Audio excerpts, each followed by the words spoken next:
SI కూడా చెప్పాడు. ఇక్కడ ఆశ్చర్యం ఏమిటంటే ఇన్సిడెంట్ జరగనిస్తారు, చంపేస్తారు, భయానక వాతావరణం క్రియేట్ చేస్తారు. ఆ తర్వాత తప్పనిసరి పరిస్థితిలో కేసు పెట్టాల్సిన పరిస్థితి వచ్చినప్పుడు ఆ కేసును ఆ చిన్న చిన్న ముద్దాయిల దగ్గర, చిన్న చిన్న మనుషుల దగ్గరనే ఆ కేసు ఆపేస్తా ఉన్నారు.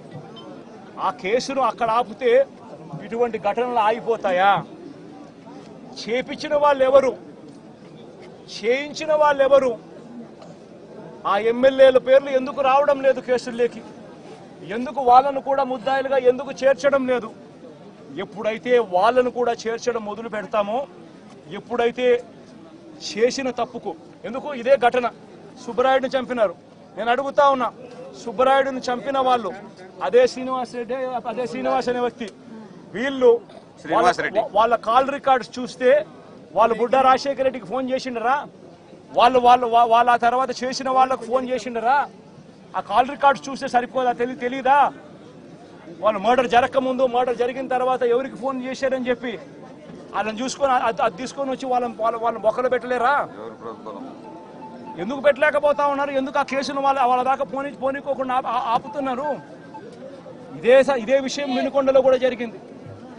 ఇదే విషయం ప్రతి చోట కూడా ఇదే మాదిరిగానే జరుగుతూ ఉంది. రాష్ట్రంలో పూర్తిగా లా అండ్ ఆర్డర్ క్షీణించిపోయిన పరిస్థితి. నేను ఒకటే చెప్తా ఉన్నా, జరిగిన ఈ ఘటన ఖచ్చితంగా హైకోర్టులో గట్టిగా దీనికి సంబంధించి హైకోర్టు అవసరమైతే సుప్రీంకోర్టు దాకా కూడా తీసుకొని పోయే కార్యక్రమం చేస్తాం. ఈ గ్రామంలో వీళ్ళందరికీ రక్షణ కాదు, ఏజెంట్లుగా కూర్చున్న వీళ్ళందరికీ కూడా రక్షణ లేదు అని భయపడే పరిస్థితి నుంచి రక్షణ ఖచ్చితంగా పోలీసులు కల్పించాలి అని చెప్పి కోర్టుల ద్వారా ఉత్తర్వులు తీసుకొని వచ్చి ఖచ్చితంగా ఈ గ్రామంలో పికెట్ ఏర్పాటు అయ్యేట్టుగా ఖచ్చితంగా చేసి ఖచ్చితంగా వీళ్ళని కాపాడుకునే కార్యక్రమం ఖచ్చితంగా జరగాలి. అప్పుడే డెమోక్రసీ అన్నది రాష్ట్రంలో బతికే ఉంది అన్నది కొద్దో గొప్ప కనీసం ఎవరికైనా కూడా అర్థమయ్యే పరిస్థితి అన్న కనీసం ఉంటుంది. ఇదొకటే కాకుండా హత్య చేసిన వాళ్ళను మాత్రమే కాదు, హత్య చేయించిన వాళ్ళను కూడా ఖచ్చితంగా కేసులు పెట్టాలి. ఖచ్చితంగా వాళ్ళను కూడా ముద్దాయిలుగా చేరుస్తూ ఖచ్చితంగా వాళ్ళను కూడా జైల్లో పెట్టించే కార్యక్రమం జరగాలి. ఇది ఖచ్చితంగా డిమాండ్ చేస్తూ ఉన్నాం. ఈ మాదిరిగా ఇది ఖచ్చితంగా ఇవన్నీ చేస్తేనే రాష్ట్రంలో ఈ అరాచకాలు ఆగిపోతాయి. లేదనేటట్టుగా అయితే ఇదే ఎమ్మెల్యే, స్థానిక ఎమ్మెల్యే, ఇదే బుడ్డా రాజశేఖర రెడ్డి, తాను ఆ వీడియో క్లిప్పింగ్ ఇదే తాను ఆత్మకూరులో విజయోత్సవ సభ అని చెప్పి మీటింగ్ పెట్టి ఇదే బుడ్డా రాజశేఖర రెడ్డి అనే వ్యక్తి, ఇదే స్థానిక ఎమ్మెల్యే మాట్లాడిన మాటలు ఒకసారి ప్రతి మీడియా ఛానల్కు నేను చెప్తా ఉన్నా, ఆ టెలికాస్ట్ చేయండి. మీ వీడియో ఛానల్, మీ టీవీ ఛానళ్లలో, మీ యూట్యూబ్ ఛానళ్లలో ఖచ్చితంగా ఇది టెలికాస్ట్ కూడా చేయండి. ఆత్మకూరులో విజయోత్సవ సభ పెట్టి ఒక ఎమ్మెల్యే మాట్లాడిన మాటలు, ఇదే స్థానిక ఎమ్మెల్యే మాట్లాడిన మాటలు, తాను మాట్లాడుతూ తాను అన్న మాటలు తెలుగుదేశం కాదు సార్, ఇది మోసం దేశం. పచ్చ పిల్లలు ఇచ్చి అందరిని చంపమని పంపించారు.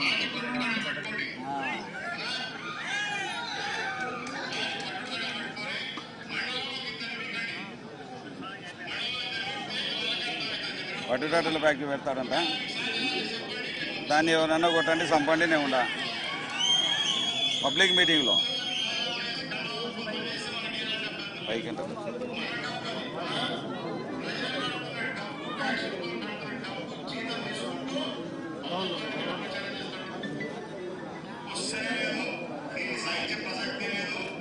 మండలానికి ఇద్దరిని చంపాలంటారు.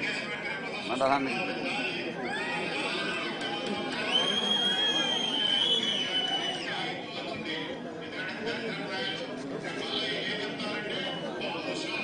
నేను అడుగుతా ఉన్నా, ఇది సోషల్ మీడియాలో ఉంది, ఇది వైరల్ అవుతా ఉంది.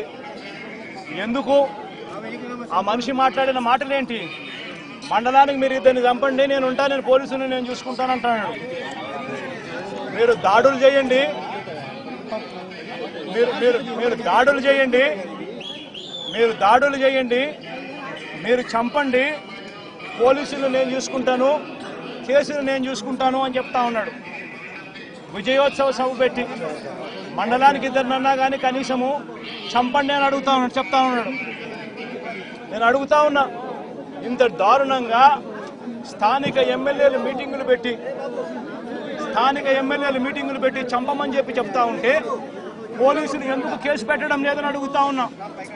లా అండ్ ఆర్డర్ బతకాలి అని అంటే, ఇది ఆగిపోవాలి, రాష్ట్ర వ్యాప్తంగా కూడా ఆగిపోవాలి అని అంటే చంపిన వాళ్ళని మాత్రమే ఇరికించడం, చంపిన వాళ్ళని మాత్రమే కాదు కేసులో పెట్టడం, ఆ చంపిన వాళ్లకు ప్రొటెక్షన్ ఇచ్చే వాళ్ళను కూడా ఎప్పుడైతే స్టేషన్లలో పెట్టడం మొదలు పెడతామో అప్పుడే ఈ రాష్ట్రంలో లా అండ్ ఆర్డర్ నిలబడుతుంది. నేను ప్రతి ఒక్కరికి కూడా విజ్ఞప్తి చేస్తా ఉన్నా, ఈ రాష్ట్రంలో పూర్తిగా లా అండ్ ఆర్డర్ చేతులు దాటిపోయే పరిస్థితి రాకమునిపే మేలుకోండి అని చెప్తా ఉన్నా. ఎడ్యుకేట్ చేయాల్సిన అవసరం ఉంది, అవేర్నెస్ క్రియేట్ చేయాల్సిన అవసరం ఉంది, దీనిని ఆపాల్సిన అవసరం ఉంది అన్నది ప్రతి ఒక్కరూ కూడా గుర్తించమని కోరుతా ఉన్నా. ఖచ్చితంగా జరుగుతా ఉన్న ఈ అన్యాయాన్ని అందరం కలిసికట్టుగా పోరాటం చేద్దాము అని చెప్పి అడుగుతా ఉన్నా. ప్రతి మీడియా ఛానల్కు నేను కోరుతా ఉన్నా, ఇవన్నీ ప్లే చేయండి. కేవలం వాళ్ళని మాత్రం చంపిన వాళ్ళని మాత్రమే ఆపాకండి, చంపించిన వాళ్ళని కూడా తీసుకొని రావాలి. ఈ చంపించిన వాళ్లకు సపోర్ట్ చేస్తా ఉన్న ఈ నారా లోకేష్ అనే వ్యక్తి, ఈ చంద్రబాబు నాయుడు అనే వ్యక్తిని కూడా ముద్దాయిలుగా చేరిస్తే తప్ప నుంచి ఈ రాష్ట్రంలో లా అండ్ ఆర్డర్ బతకదు అని కూడా ఈ సందర్భంగా తెలియజేస్తా ఉన్నా. సార్ ఇప్పుడు 59 కేసులు ఉన్నాయన్న. ఢిల్లీలో ధర్నా చేసిన తర్వాత కూడా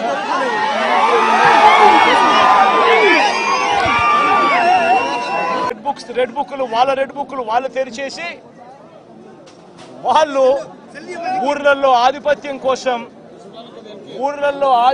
కోసం ఏ రకంగా వ్యవస్థలను భ్రష్టుపట్టిస్తూ పోలీసులను నిస్తేదం చేస్తూ పోలీసుల సమక్షంలోనే ఏ రకంగా లా అండ్ ఆర్డర్ను నాశనం చేస్తా ఉన్న పరిస్థితి ఈ గ్రామంలో, ఈ సీతారాంపురం గ్రామంలో సుబ్బరాయుడన్న కుటుంబానికి జరిగిన అన్యాయం ఒకసారి గమనిస్తే ఇక్కడే కనిపిస్తుంది. ఇదే గ్రామంలో ఆధిపత్యం కోసం బూతుల్లో ఏజెంట్ల కింద కూర్చున్న వాళ్ళు, సుబ్బరాయుడన్న కుటుంబం బూతుల్లో ఏజెంట్ల కింద కూర్చున్నారని ఇదే గ్రామంలో అదే రోజు సుబ్బరాయుడన్న ఒక్క కుటుంబమే కాకుండా మిగిలిన 3 కుటుంబాలు కూడా బూతుల్లో ఏజెంట్ల కింద కూర్చున్నారని చెప్పి పెద్దిరెడ్డి కుటుంబం, నాగశేఖర్ వాళ్ళ ఫ్యామిలీ, పల్లం శేఖరు, పెద్దిరెడ్డి కుటుంబం సభ్యులు, నార్పరెడ్డి, వీళ్ళందరినీ కూడా ఈ గ్రామానికి సంబంధించిన ఇక్కడ నాయకుడు మన నారపరెడ్డి, వీళ్ళందరినీ కూడా చంపాలి అని ఏకంగా ఎంత దారుణంగా ఈ గ్రామంలో జరిగిన రాజకీయాలు చూస్తే నిజంగా ఆశ్చర్యం అనిపిస్తుంది. అసలు ఈ గ్రామంలో, ఈ రాష్ట్రంలో లా అండ్ ఆర్డర్ ఉందా లేదా అన్నదానికి ఈ గ్రామంలో జరిగిన ఘటన ఒక ఉదాహరణగా కూడా చరిత్రలో ఎప్పుడు కూడా నిలిచిపోతుంది. ఈరోజు నిజంగా ఎంత ఆశ్చర్యంగా జరిగింది అని అంటే, ఈ గ్రామంలో ఈ గ్రామస్తులు, బయట నుంచి వచ్చిన వాళ్ళు అందరినీ కూడా ఏకం చేసి దాదాపుగా 35-40 మంది ఒక చోట ఏకమై రాడ్లు పట్టుకొని తుపాకులు కూడా ఉన్నాయి, తుపాకులు కూడా చూపించారు. రాడ్లు పట్టుకొని కర్రలు పట్టుకొని కత్తులు పట్టుకొని వాళ్ళు ఈ గ్రామానికి వాళ్ళంతా కూడా ఇక్కడ చేయడానికి, స్వైర విహారం చేయడానికి అందరూ కూడా ఏకమవుతా ఉంటే, ఇదే గ్రామంలో నివాసం అంటా ఉన్న నారపురెడ్డి ఎస్ఐకి ఫోన్ చేసింది 9:30 గంటలకు ఫోన్ చేశాడు. 9:30కు ఫోన్ చేసి గ్రామంలో వాతావరణం సరిగ్గా లేదు, బయట నుంచి కూడా వ్యక్తులు వచ్చారు, వీళ్ళందరి చేతుల్లో రాడ్లు కనిపిస్తా ఉన్నాయి, కత్తులు కనిపిస్తా ఉన్నాయి, వీళ్ళ చేతుల్లో తుపాకులు కూడా ఉన్నాయి, గ్రామంలో వాతావరణం సరిగ్గా లేదు, దయచేసి గ్రామాన్ని ఏదో జరిగే కార్యక్రమం జరగబోతా ఉన్నట్టుగా అనిపిస్తా ఉంది, దయచేసి పోలీసులు రండి అని చెప్పి నారపురెడ్డి రాత్రి 9:30 గంటలకు ఎస్ఐకు తాను ఫోన్ చేస్తే ఎస్ఐ ఆ తర్వాత కొద్దిసేపటికి ఎస్ఐ రావడం జరిగింది. ఎస్ఐతో పాటు ఇద్దరు కానిస్టేబుళ్ళు వచ్చి గ్రామానికి వచ్చి గ్రామంలో ఉన్న పరిస్థితులన్నీ కూడా చూసి ఎస్ఐ సిఐకి ఫోన్ చేయడము, డిఎస్పీలకు ఫోన్లు చేయడము వీళ్ళ కళ్ళ ముందనే కనిపిస్తూ ఉంది. చేస్తూ ఉన్నాడు కానీ ఎవడు ఫోర్స్ పంపించడు. మనుషులు కనిపిస్తూ ఉన్నారు కానీ అక్కడే కానీ ఎవడు కూడా ఆపే కార్యక్రమం చేయరు. చేతుల్లో రాడ్లు కనిపిస్తూ ఉన్నాయి, చేతుల్లో కత్తులు కనిపిస్తూ ఉన్నాయి, మనుషులు తిరుగుతూ ఉన్నారు. మనుషులు ఏదో ఘటన జరగబోతా ఉందని తెలుస్తూ ఉంది. అయినా కూడా ఎస్ఐ ప్రేక్షక పాత్రే పోషిస్తాడు. ఎస్ఐతో పాటు వచ్చిన ఇద్దరు కానిస్టేబుల్ ప్రేక్షక పాత్రే పోషిస్తారు. ఎస్ఐ సిఐకి ఫోన్ చేస్తూ ఉన్నట్టుగా, డిఎస్పీకి ఫోన్ చేస్తూ ఉన్నట్టుగా, మిగతా వాళ్ళకి ఫోన్ చేస్తూ ఉన్నట్టుగా వీళ్ళకు గ్రామంలో కనిపిస్తూ ఉంది కానీ ఏ ఒక్కరూ కూడా రారు. పోలీసులు అదనపు బలగాలు రావు. సాక్షాత్తు పోలీసుల సమక్షంలో ఇదే సీతారాంపురం అనే ఇదే గ్రామం జిల్లా కేంద్రమైన నంద్యాలకు కేవలం 15 కిలోమీటర్ల దూరంలో ఉంది. కేవలం 10 కిలోమీటర్ల దూరంలోనే ఉంది. 15 కూడా కాదు, 10 కిలోమీటర్ల దూరంలోనే ఉంది. 10 కిలోమీటర్ల దూరంలో జిల్లా హెడ్ క్వార్టర్స్. ఆ జిల్లా హెడ్ క్వార్టర్స్ లో ఎస్పీ ఉంటాడు. ఆ జిల్లా హెడ్ క్వార్టర్స్ లో ఎస్పీ ఉంటాడు. ఆ జిల్లా హెడ్ క్వార్టర్స్ లో ఎస్పీ ఉంటాడు. ఇక్కడ నుంచి కేవలం 10 నిమిషాల దూరంలోనే డిఎస్పీ ఆఫీసు. ఇక్కడ నుంచి డిఎస్పీ ఆఫీసు కేవలం 10 నిమిషాల దూరం. ఎస్పీ ఉండేది కేవలం 10 కిలోమీటర్ల దూరంలో ఎస్పీ ఉన్నాడు నంద్యాల హెడ్ క్వార్టర్స్ లో. ఇటువంటి పరిస్థితుల్లో ఈ గ్రామానికి కన్నా పోలీసులు కన్నా పంపించి ఉండింటే, ప్రొటెక్షన్ పంపించి ఉండింటే ఈ గ్రామంలో ఘటన జరిగి ఉండేది కాదు. సాక్షాత్తు ఎస్ఐ చూస్తా ఉన్నాడు, సాక్షాత్తు కానిస్టేబుల్ చూస్తా ఉన్నారు. వీళ్ళందరూ చూస్తా ఉండగానే అదనపు బలగాలు ఏ ఒక్కరూ కూడా ఇక్కడికి రాకుండా 12:20 ఏకంగా స్వైర విహారం చేస్తూ ఏకంగా ఇక్కడే